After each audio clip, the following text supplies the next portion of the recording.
என்னையா அது அங்க கூட்டமே வரக்கூடாதுன்னு நான் வந்தேன்னு கல்யாணம் வச்சேன். ஆமா, இத்தனை பேரு எங்க இருந்து வந்தானுங்க? ஏன்பா இன்னைக்கு தான் வந்தாச்சே, பஸ் இல்லையே, எப்படி வந்தீங்க?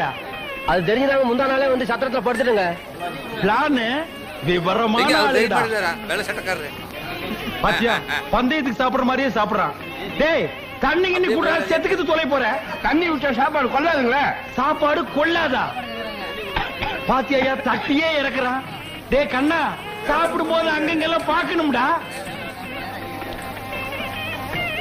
பாரு சொன்னா கேக்குறான் பாரு. மச்சான் நான் இங்க நின்னா கொலகாரனா மாறிடுவேன் மச்சான். டேய் கொஞ்சம் கூட மனசாட்சி இல்லாம இதெல்லாம் உனக்கு நல்லது இல்ல, இது நியாயம் இல்ல. பக்கத்துல அவன் விட்டு போறாரு, விட்டு போறாயா? ஐயா சோறு பத்தாவது போட்டிருக்கு, இன்னொரு மூட்டை அரிசி வேணுங்க. டேய் போடா, அப்பிடுவேன். தின்ன தீத்துவானு போல் இருக்கு மச்சான்